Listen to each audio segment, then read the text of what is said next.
USB கீபோர்டில் வந்து பார்த்தீங்கன்னா ஒரு ப்ராப்ளம் இருக்குது. அந்த ப்ராப்ளமை எப்படி சரி பண்ண அப்படிங்கிற இந்த வீடியோ மூலமாக நீங்கள் தெரிஞ்சுக்க போகிறீங்க.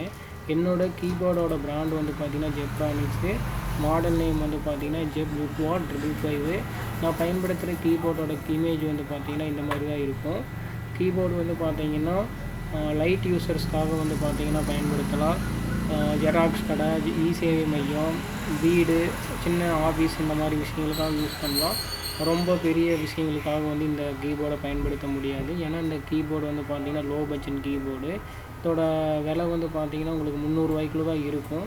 இதோட ஃபியூச்சர்ஸ் அப்படின்னு பார்க்குறப்ப இந்த கீஸ் எல்லாம் ப்ரெஸ் பண்ணும்போது நமக்கு வந்து பார்த்திங்கன்னா மேக்ஸிமம் ஸ்மூத்தாக இருக்கும். ரொம்ப ஹார்டாக இருக்காது, ரொம்பவும் ஸ்மூத்தாக இருக்காது. மேக்ஸிமம் ஓரளவுக்கு வந்து பார்த்திங்கன்னா ஸ்மூத்தாக இருக்கும். ஓகேங்களா. அடுத்த வந்து பார்த்திங்கன்னா சவுண்டு வந்து பார்த்திங்கன்னா ப்ரெஸ் பண்ணும்போது எந்த ஒரு சவுண்டு இருக்காது, நாய்ஸ் டிஸ்டர்பன்ஸ் இருக்காது. லைஃப் அப்படின்னு வந்து பார்க்குறப்போ 2 வருஷத்துலேருந்து 5 வருஷம் வரைக்குமே நீங்கள் வந்து பயன்படுத்துகிற மாதிரி இருக்கும். கீபோர்டு ஓரளவுக்கு நல்லா தான் இருக்குது. பட் ஆனால் இந்த கீபோர்டில் வந்து பார்த்தீங்கன்னா இப்போ ஒரு சின்ன ப்ராப்ளம் வந்து ஏற்பட்டிருக்கு. அந்த ப்ராப்ளம் என்ன, அது எப்படி சரி பண்ணுங்கிறத இந்த வீடியோவில் நீங்கள் தெரிஞ்சுக்க போகிறீங்க.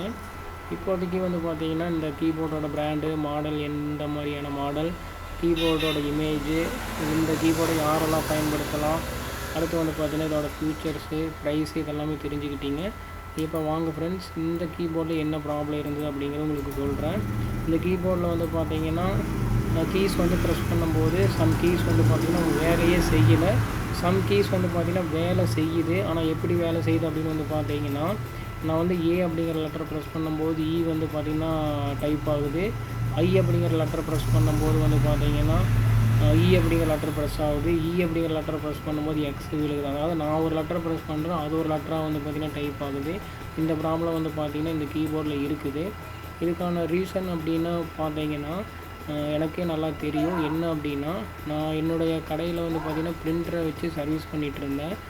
அந்த பிரிண்டரை சர்வீஸ் பண்ணிகிட்டு இருக்கும்போது அந்த பிரிண்டரில் இருக்கக்கூடிய இங்க் என்னாச்சு அப்படின்னா இந்த கீபோர்டு மேலே கொட்டிருச்சு. அதுக்கப்புறமா தான் இந்த கீபோர்டில் வந்து பார்த்திங்கன்னா சம் கீஸ் வந்து வேலை செய்யலை, சம் கீஸ் வந்து பார்த்திங்கன்னா ராங்காக வேலை செஞ்சுது. நான் முன்னாடியே சொன்ன மாதிரி ஏ அப்படிங்கிற லெட்டரை ப்ரெஸ் பண்ணுன்னா இ வந்து பார்த்திங்கன்னா நமக்கு டிஸ்பிளே ஆச்சு. இ அப்படிங்கிற லெட்டர் ப்ரெஸ் பண்ணும்போது எக்ஸ் அப்படிங்கிற லெட்டர் வந்து பார்த்திங்கன்னா நமக்கு டிஸ்பிளே ஆச்சு. இந்த மாதிரி ப்ராப்ளம் இந்த இங்க்கு சிந்தினதுக்கப்புறம் தான் ஏற்பட்டுச்சு. இதுக்கு சொல்யூஷன் அப்படின்னு வந்து பார்க்குறப்ப என்ன பண்ணலாம் அப்படின்னா, இந்த கீபோர்டோட பின்னாடி பக்கத்தில் வந்து பார்த்திங்கன்னா நிறைய ஸ்க்ரூஸ் வந்து கொடுத்துருப்பாங்க. பார்த்திங்கன்னா இந்த அளவுக்கு நிறைய ஸ்க்ரூஸ் இருக்கும். கிட்டத்தட்ட ஒரு 15லேருந்து 20 ஸ்க்ரூஸ் வந்து பார்த்திங்கன்னா கொடுத்துருப்பாங்க. அந்த ஸ்க்ரூஸ் எல்லாத்தையும் இந்த ஸ்டார் ஸ்க்ரூ ட்ரைவ் வச்சு நான் என்ன பண்ணால் ரிமூவ் பண்ணிட்டேன். ரிமூவ் பண்ணி முடிச்சதுக்கப்புறம் என்ன பண்ணேன் அப்படின்னா, இந்த பேக் கேஸ் இருக்குது பார்த்திங்கன்னா, அதை வந்து ரிமூவ் பண்ணேன். இதை பண்ணுறது வந்து பார்த்திங்கன்னா ரொம்பவுமே எளிமையாக தான் இருக்கும். இருந்தாலும் பார்த்து பொறுமையாக பண்ணுங்கள். அடுத்ததான் வந்து பார்த்திங்கன்னா இந்த பேக் கேஸை ரிமூவ் பண்ணிவிட்டு அதுக்கப்புறம் இந்த ஸ்க்ரூஸ் கழட்டினோம் பார்த்திங்களா, இந்த ஸ்க்ரூஸ் எல்லாத்தையும் எடுத்து ஒரு ஓரமாக வச்சுக்கிட்டேன். ஏன்னா இந்த ஸ்க்ரூஸையும் இந்த பேக் கேஸையும் வந்து பார்த்திங்கன்னா திரும்ப நம்ம எல்லா வேலையும் முடிச்சுட்டு ஃபிக்ஸ் பண்ணணும். ஃபிக்ஸ் பண்ணுறப்ப கொஞ்சம் லூஸாக இருந்தால் கூட கீஸ் வந்து பார்த்திங்கன்னா ஆட ஆரம்பிக்கும், சரியாக ப்ரெஷ் ஆகாது, சரியாக வேலை செய்யாது. திரும்பவும் நம்ம என்ன பண்ணணும்னா மறுபடியும் இது எல்லாத்தையும் ஒழுங்கு பண்ணுற மாதிரி இருக்கும். அதனால் இந்த ஸ்க்ரூஸையும் சரி இந்த பேக் கேஸையும் சரி ரிமூவ் பண்ணதுக்கப்புறம் ஒரு இடத்துல பத்திரமா வச்சுக்கிங்க. திரும்ப நம்ம போட்டுறதுக்கு ஈஸியாக இருக்கும்.